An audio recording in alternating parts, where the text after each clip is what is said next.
Hi, Sharon. Lovely to see you again. Hi, David.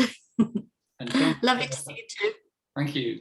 And yeah, thanks for having this conversation. We spoke a couple of weeks ago. You actually emailed me a few weeks ago now, but we did get to speak a little while ago. But the nice thing is that you had actually already realized your true nature before we had the conversation. So it was more just more of a social chat, really. That's right. So yeah, it would be great if you can just really begin to explain how things have unfolded through your life, and what led to realization, and how things are integrating, and just how things move forward from here, really. Okay. So well, I wasn't going to go back that far back, but I'll just for the purpose of the story, I guess. So I grew up in Indonesia. That's where my family's from. Yeah. And I moved to Australia when I was 23 to study. That's where I am now in Melbourne. Yes. Yes. Yeah. So growing up, I shared with you, I come from a pretty loving family. My mom, she played a big role in my life growing up. She's a really strong woman. She came from a big family. My grandmother had 11 children. Wow. She was pretty much pregnant for every year. Like, I don't know how they amazing. We all like come from her. It's like amazing how that happened. She passed away last year. Actually, she passed on last year, and I didn't go back because quarantine and things like that. But yeah, so yeah, she came from a quite poor family. So my mom, from a young age, she had to support the siblings, the younger siblings. You mentioned she was second in terms of age. Yes, she's number two. Yeah, she's number two in the order. Now that I see, like I can see now from having the realization that from the stories that she shared with me, that she was there was a many times where she had to make a decision, or things that supported her through the tough time, that she was where she was being, the effortless being. She was functioning from there. There's stories that she would tell me that when she had to make tough decision, and she would pray and ask, like she sees it as God. She would ask God, like, what do I need to do? I leave it all to you. So this is like she taught me. Yes. Growing up. So very strong faith, and the ability to just surrender authorship of action to the ancient being from an early age. Yes. Well, that's amazing, really. This is what she would share to me, all these tough times. This is what has helped her to give her strength and give her wisdom. And I can recognize it now, that she actually have this access, like she was, being the effortless being, even though she sees it as a part from her, like it's God for her. Yeah. Well, she recognized the most important aspect of religion, which is that element of surrendering individuality. But rather than, getting into the sort of ritualistic aspect. So that's it's really lucky in a way, because she must have been part of that to you in many different ways as you were growing up, and that probably gave you a really strong foundation. Yeah, I was blessed to grow up with that, with her sharing these part of wisdom. Yes. And I was quite close to her younger. And then I think I was really close, actually. Like I just remember a story. This is what she told me. Like when I had to go to school, I think when I was 5 years old or something, she always tells people this story. There's like first day of school, and then she another lady came to her and say, oh, there's this kid like who cried and jumped out of the window to escape from school. And my mom's like, yeah, that's my girl. I didn't want to be left at school. I didn't want to be separate from her. Wow. Early on, I remember that I didn't want to be separate from her. But she said I jumped. I don't remember jumping out of the window. Like she said I jumped. Yeah. And then when I was older, I think teenagers, I started hanging out with my friends, sort of moving away from her. Yeah. And I've always I've always wanted to pursue, I love dancing, singing and acting. Mm-hmm. Well, originally it was dancing and singing, but there was never like an outlet when I was growing up. So there was never an outlet for that. When I finished high school, I wanted to do performing arts, but it wasn't the norm. Yes. Where I was, and I didn't end up doing that. And then like that came later on when I'm here in Australia. Yes. So that was the main reason for moving to Australia, to go to university. Yeah, that's my father actually. I guess I was a bit aimless. Like I went to a university away from my family, mm-hmm. In Indonesia still. Mm-hmm. And I studied something that, it was just something that I need to do because I couldn't go to performing arts, but so I just had to do something. I just have to do a degree. Yes. And then when I finished that, like it was my dad, like he wanted me to study in Australia. Mm-hmm. So, from their point of view, like this is what you do. Yes. You study, you go to uni, and then, and he has the means for me to go to abroad, get a better education, get a job. Great.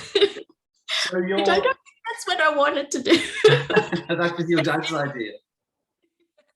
I don't think I didn't know what I wanted. I know what I wanted, but that wasn't what was happening, I think. So which course did you enroll on when you went to Australia? I was supposed to do a public relation, but I was supposed to do a master's in public relation, but I discovered they have film and TV department. Mm-hmm. And I decided, no, I wanted to do film and TV. Great. Did you ask him about permission or did you just go ahead? Actually, I'm not sure I asked him. I don't think I asked him. I'm not sure now what happened. And I met my husband now on my first week in Australia. Wow. Yes. Destiny. I've known him all his adult life. Yeah.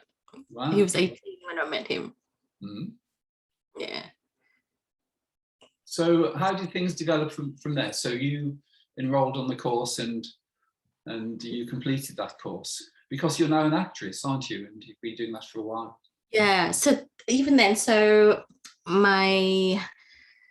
that was in another city in Australia, and because my husband's from Melbourne, and we ended up I ended up staying in Australia because of him, and then moved to Melbourne where his family is, and then I discovered this full-time dancing school, mm-hmm. and I decided I just have to do it, and I was 27 when I started. Everyone else 18, 19 years old, doing a full-time performing dancing.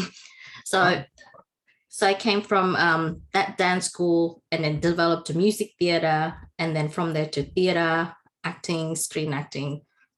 Right. Like lots of years later. Yes. Yeah, I ended up, like, obviously it never left me. I still wanted to do that. Yes. It was like a passion. Yeah, but that didn't come easy, actually, choosing that. I did have to deal with a lot of guilt. My parents, they have a family business back in Indonesia. So I have a younger brother and two younger sisters. They all ended up working for the family business. They all studied overseas and they all came back home work on the family business. I'm the only one who stayed out here. Yes. And yes. not doing a proper job. Having a proper job, proper gig. So for a long time, I had to process the guilt. Yeah. Well, it's good that you didn't bow to that, really, because it is really important, that the feeling you had to, continue in that mode, through the different arts and, to become an actress is that was a passion from very early on. So it wouldn't have really been genuine for you to kind of bypass that in favor of, a sense of guilt and, the approval of family members or something. And I'm sure they really like the idea that you've done what you really love to do. Yeah, like they're it's not like they put on the guilt on me. Obviously, they're very supportive in everything that I do, but it's always us, isn't it? Like feeling the approval. Conditioning, yeah, it's quite strong religious conditioning. The guilt and the blame and the shame. So yeah, it's good that you haven't given. Well, the thing is, David, when I was studying or doing dancing and learning acting, learning this whole skill, like start again, right? And I'll be doing some office works, like admin works or something like that. Every time I try, like do the office hours, it's just like it's like my soul's dying every time I have to go do office works. Yeah. That's your intuition really guiding you when you have those emotions. They're kind of putting a boundary, saying, well, don't go in this direction. Yeah, and then you feel like I was just remembering how I felt then, when I was processing all those things, like with my parents, with the family, like I'm trying to justify my decision, and then at the same time you feel like, are you being selfish? Like, but I always had in my with my decision, I was like, no, I'm going to do what I want to do, not what I should be doing. Yeah, good. That was one of the things, and that I need to enjoy what I'm doing. Yeah, I always felt like that would be the path, is to want to do what you're doing. Yes. If you feel like you should be doing it, then yeah. Well, you had a really good foundation from your family, a really strong family, and your mum's spirituality, must have had quite a big effect from an early age. When did things begin to develop for you in a spiritual sense, or when did the seeking process begin, would you say? So I was brought up Christian, right? Or Catholic. And I had, maybe I wasn't that religious, but I had that strong foundation, like you said. And then when I came to Australia, that kind of got affected by the Western culture, maybe. Like my husband, he's not religious or spiritual at all, right? So yeah, that kind of been aside. And then this is like, I was thinking this is something like what happened with Rhonda Byrne,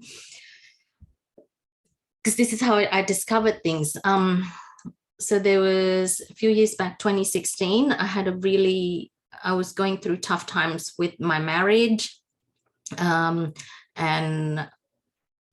my husband was away a lot, like for months at a time for work, and I'll be by myself with my son, who's probably about 4 or 5 at the time. And we were having really tough time with the marriage, and it was just a really low point at my life. I was miserable. I was quite miserable. And then I discovered The Secret. I discovered some other books as well. And I remember, because I was feeling so miserable, and I had just had enough. Like, I don't want to feel like this anymore. I am the master of my thoughts and feelings. I choose to be happy now, That was big. Like, not later when our marriage better, not later when I have more money, not later when I have a big house. I choose to be happy right now. I'm going to look for joy. I'm going to find joy. That was my decision. And I practice The Secret religiously, like vigorously practicing gratitude. Yes. And looking for the positive, everything. Yeah. And I even I remember I was thinking like, oh, The Secret, because their office like in Melbourne, in they're like in the suburb of Collingwood or something. I was at some point I thought about it, like, oh, it wouldn't be nice if I work at the Secret office. The office, yeah. Yeah, although Rhonda lives in California, the business is there, and her sister works there too, Glenda. So yeah. Well, it helped me tremendously. I practiced this religiously, and my life seemed to be, improve quite a great deal since then. And then I discovered Rhonda wrote The Greater Secret.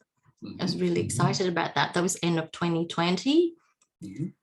And I read it, and it spoke to me in a way. And I started practicing, asking questions like about noticing things. Yes. And then she started doing a lot of live Facebook and Instagram interviews, and I listened to all that, and your name came up obviously, and then I started watching your Conscious TV interview.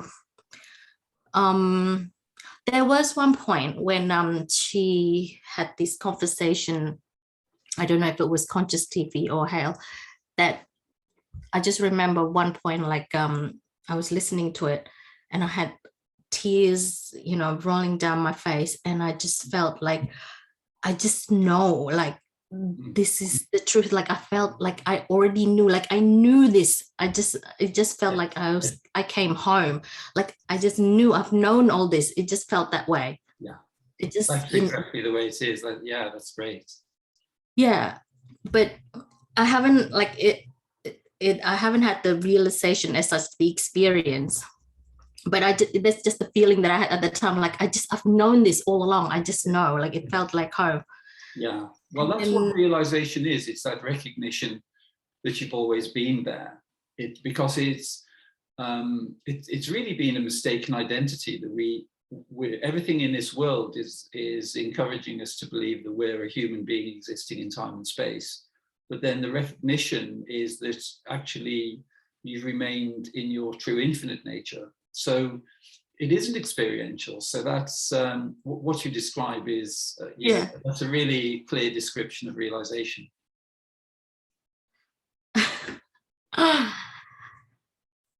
It was quite powerful, like in that way that, like, I don't know, I got really emotional about it, right? At the time. Anyway, and then, but like, I still went on with my life.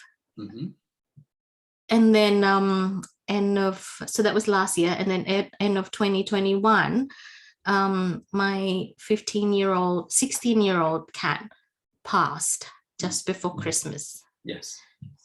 And I was grieving, and I haven't felt like that way for a very long time. I don't know why I got emotional again now thinking about it. Like, I haven't felt like that because I've been practicing all these positivity and all the high frequency energy, right? Yes.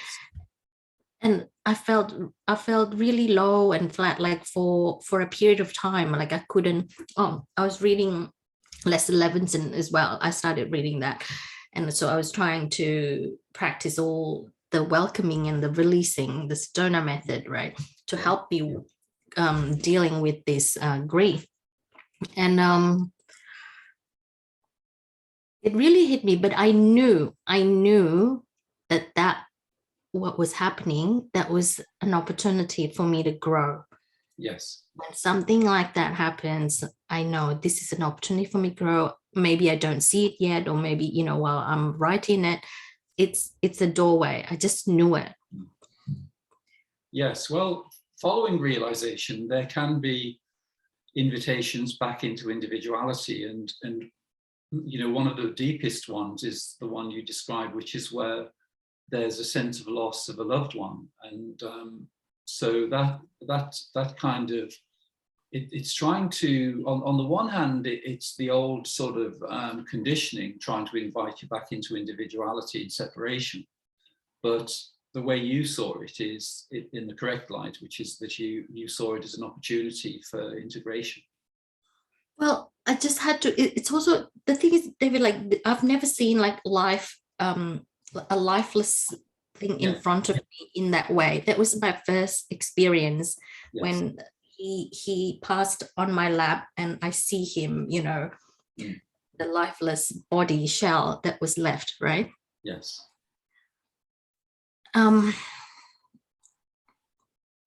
So the grief, I just had to hold on. I guess in the same way, I was like, I know I just had to hold on to that. Like, I just knew this must be a doorway. This is an opportunity to grow. Every time something like this happens, I grow, right? And then I kept listening to the YouTube videos and your conversation and Hale Dwoskin conversation, and then there was one that you actually mentioned, the podcast, John Wheeler's podcast, the actual podcast. What was it called? I think in the previous one, I've never actually caught what was it exactly, and I never searched it. I didn't look it up. I never look it up, right? Like, and I don't like rigorously reading books and watching everything, all the teachers. It's just like what's resonated, like from Rhonda. And then I picked up you and it resonated. I picked up Leslie Levinson, that's resonated. And that's it, no one else, right? So I found the John Wheeler one podcast, the one that you heard, And this is end of January. One night I was sitting there. I think I was actually feeling unwell because I got COVID after that. I don't know whether that had anything to do because I was unwell. Maybe I wasn't thinking about it, but I listened to that and then it was like a veil lifted. Fantastic. And I see it clear as day, right? That what I have mistaken as the mind, it's me, it's the awareness that's been there all along. Yeah, that was the experience. Yeah, fantastic. Yeah, that's brilliant. So it was in two stages, really. There was the initial realization, and then the processing of the experiences and the invitation into grief, and then the way the John Wheeler recording appeared, and then there was the lifting of the veil. Yes. So it was definitely like a veil lifted. It was just like, oh my God, like so simple. Yes. That's a great sequence, really. Now, I love the way everyone's story is so different, but the way it's ingenious, the way everyone has a totally different way of realizing their true nature. But that's fantastic. So that was in January of 2022. Yeah. And then after that, and I want to keep be reminded, well, I guess, I don't know, being reminded to remain as that, right?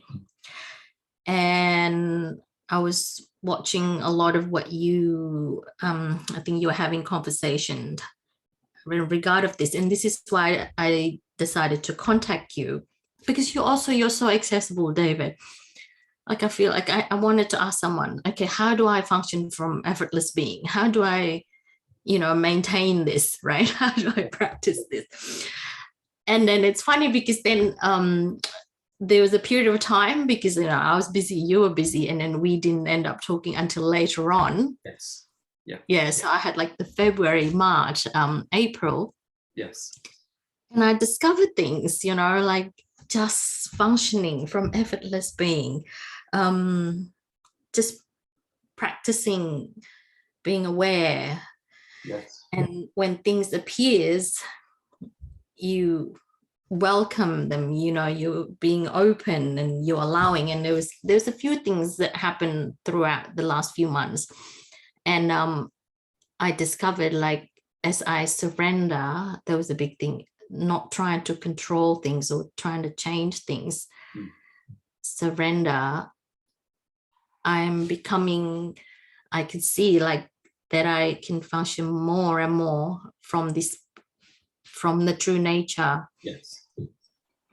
Well, it was really interesting the way it happened, because it was the infinite consciousness or effortless being in action, really, because the delay between realization and then for us having a conversation, I think there was more benefit in the conversation we had as a result of having that period of time, because there was a period of integration for you which was really effective. And so I felt we spoke at exactly the right time. Yeah, we didn't organize that. Everything is perfect as it is. Perfect as it is, right? Yeah. Oh, I forgot to mention, when I after I had the experience, the self-realization early on, and then I searched for, because I wanted to, like I said, this is why I reached out to you, and I wanted to find people, right? Yes. I went to see Sailor Bob Adamson, because he was He's in Melbourne. And he's in Melbourne, right? He's right here in Melbourne. So I went to one of his meeting. He still runs meeting. So I went to see him as well. You know, when you just had the experience, I think you're trying to find people. Yeah, that's good. Well, Rhonda did that too after Rhonda's realization. She went back to see family in Australia, and then she called in and saw Sailor Bob. So yeah, he's just quietly helping people in the background there. He's been there a long time. It's amazing, really. Yeah, that's a good way. Him. He's involved in a new romantic relationship as well, which is great. Open cat. Yeah. I like the way he's not conceding to any boundaries, even in the human experience, is he? It's fantastic. No. Yeah, it's really, he's just quietly helping people constantly. That's all he does. Now cat's helping him. I felt the presence, like when I came to see him. I think the first major thing that arise for me was with my immediate family, you know, with my husband and my son.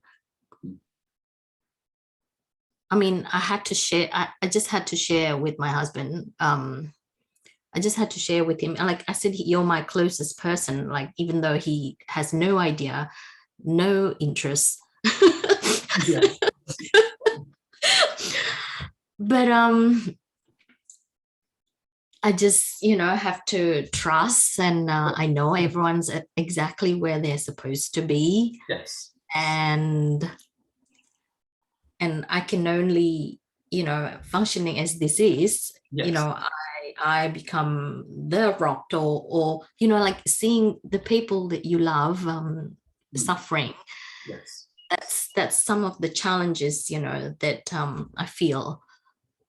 Yeah, it's a big one, that, really, isn't it? Because you'd love to be able to share realization with family members, and but it's, in a way, it's a subtle shift in one respect. It's you know, that really there is no shift, but even to, you know, to try to share that, because you can't really go to your husband and say, well, actually, I've discovered that the whole of the universe is appearing within me, or anything like that, can you?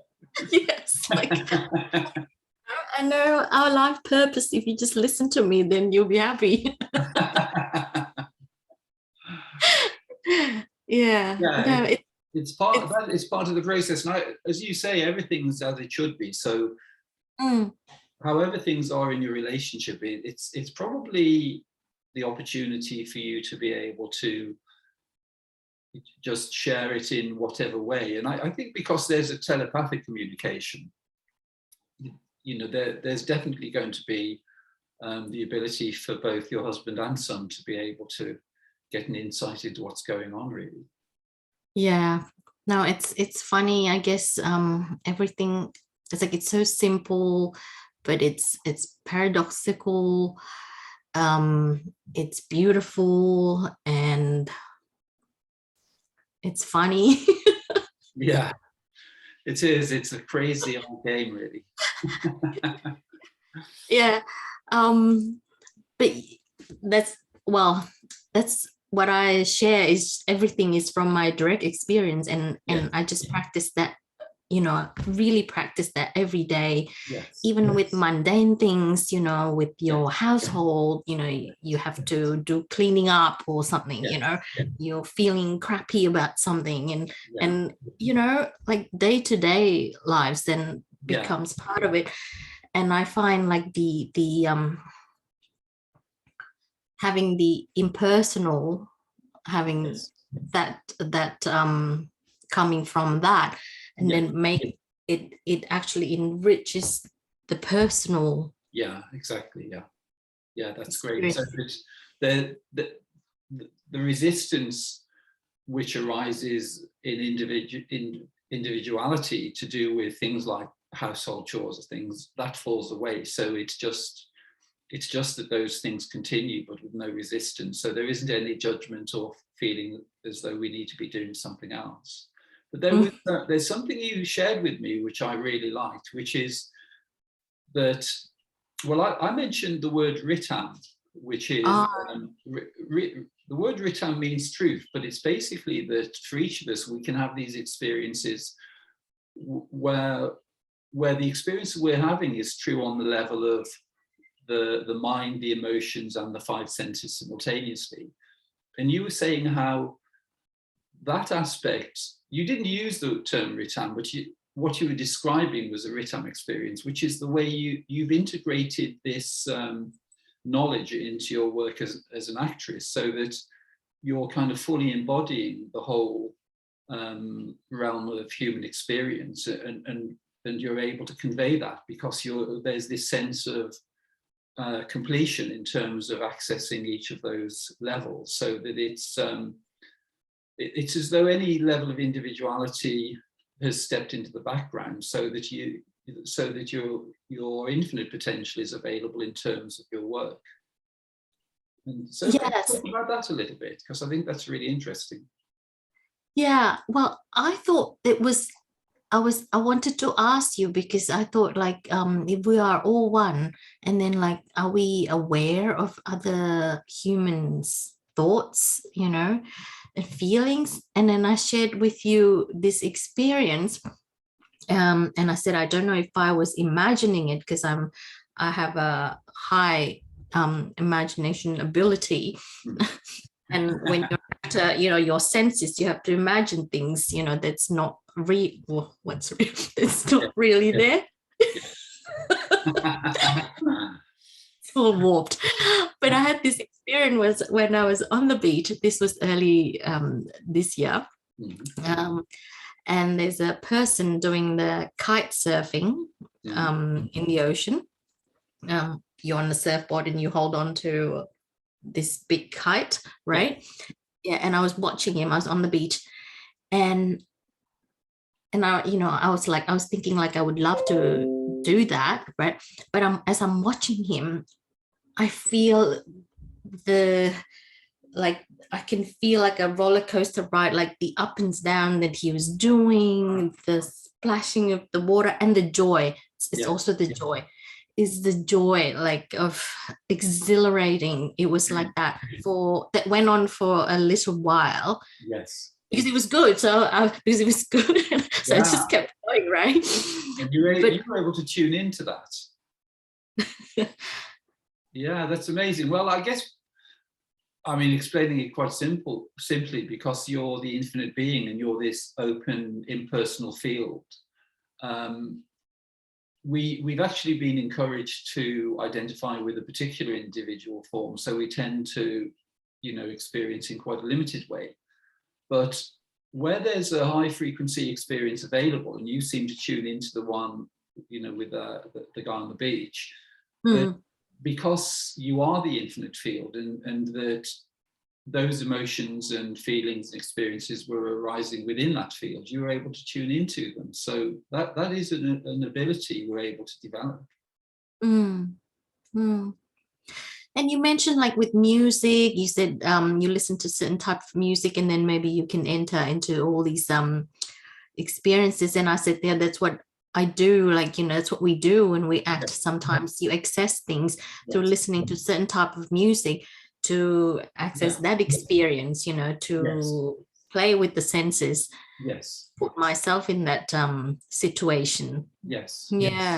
Well, for people generally, the way lots of people enter into those heightened experiences, that it always happens effortlessly. So there can be a trigger. So for instance, if there was a piece of music playing when we were first in love, when we were 18 or whatever it was, then we might be just doing the washing up or something, and that song comes on the radio, and that song can trigger a rhythm experience. So it can take us right into the full-on experience. So it's on the mental level, it's on the emotional level, and it's on the sensory level. So we can hear and touch and taste and smell the whole thing as though we're there. And so the boundaries of the conditioning in the current realm of experience can fall away, so that we can consciously access those much more, and to tune in as well. We like tuning in with, for instance, it becomes possible to tune into like frequencies as we say we're driving through different towns. We can experience the frequency of the town, and when we meet someone, we can instantly feel their frequency and know what they're feeling, know what they're thinking. And so it's I think lots of the things, because the game we're playing is largely based on consent, lots of us have consented to certain limitations without realizing we've consented to them. So consenting to the idea that we are existing as a human being, consenting to the idea that the consciousness is contained within the body, consenting to the idea that the mind is primary. But when we let go of those forms of consent, then also, and we consent to the idea of being able to access all sorts of experiences from anywhere at all, because we're the infinite impersonal being. When we consent to that, then things can change pretty dramatically, really.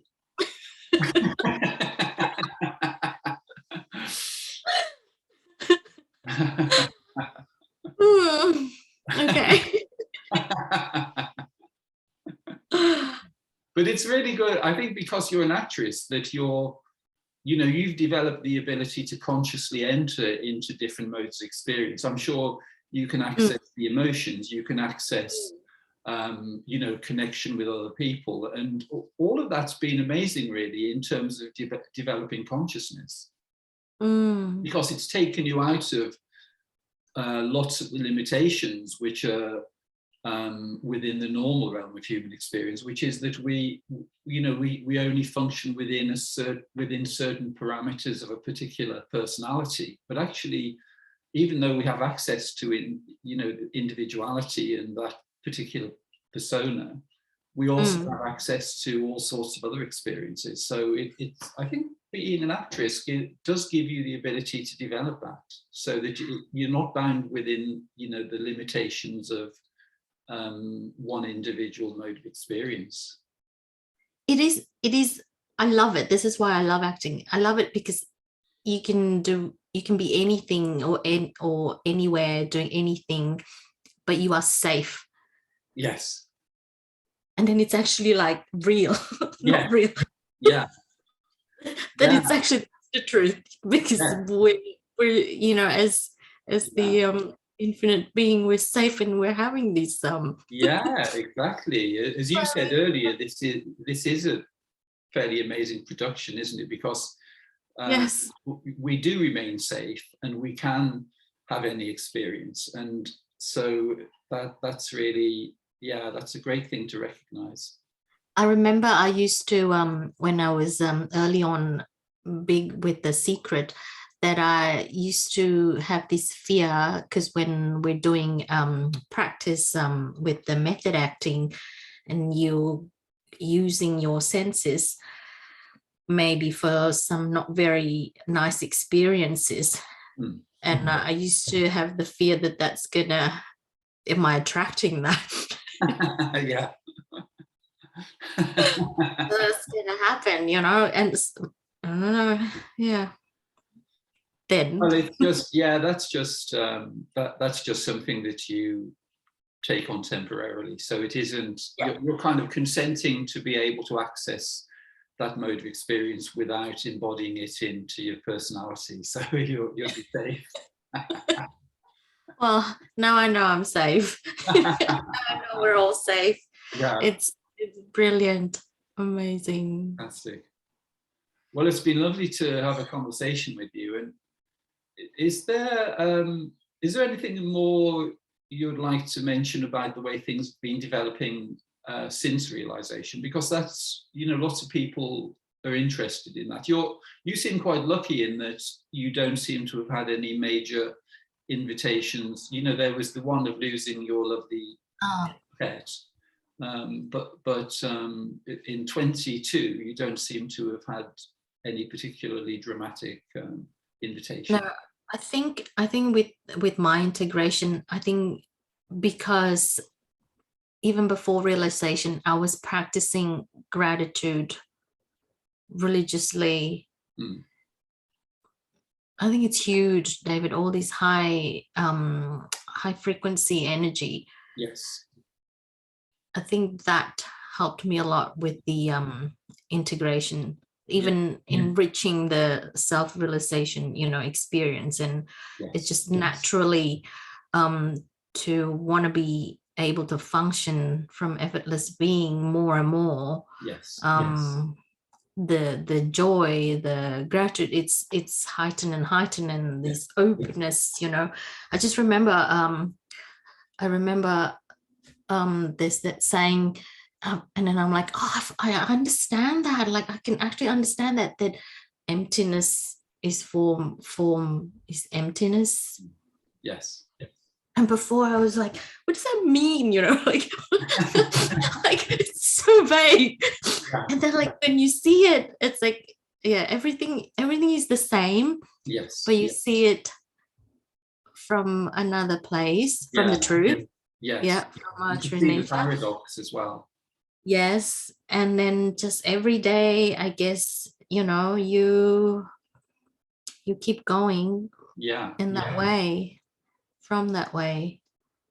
Well, there are no upper limits, and I think because of the utilizing of gratitude, it's established a high frequency in terms of your daily experience. So it's easier to notice the invitations from the lower frequency experiences if our general frequency is on a high level through things like gratitude, appreciation, love, compassion. So that's really kept you in quite a buoyant space, really. So it's I do try. I like keep things like simple. Like I don't want to complicate things. This is why I think I like Rhonda's, and her approach really resonated with me. So simple. Yes. I don't need to complicate things. Yeah. You just do this. Don't think about it. You know, you feel it, right? Yes. And why would you do it any other way if being grateful and being in bliss and being joyous? Exactly. It's great. But it's exciting and interesting to see things, you know, appearing, rising. Yes. Spontaneously. Yes. Well, thanks so much for sharing your story. It's been really, it's been a lot of fun and also very informative as well. I hope so. Well, it's nice because I think for people seeking realization, just to be able to see the sequence and the way things unfold, and see the elements which, you know, can be important, the element of surrendering individuality, maintaining high frequency, you know, in terms of gratitude, appreciation, declining the invitations, and functioning from effortless being. So you've integrated all of those really effectively. So that's it's, you know, it's a great example to people, really. Yes, just keep practicing. Great. Yeah. Oh, thanks so much. Thanks. That's amazing, Sharon. Thank you. Thank you so much, David. Thank you for being so accessible, being there. Thank you.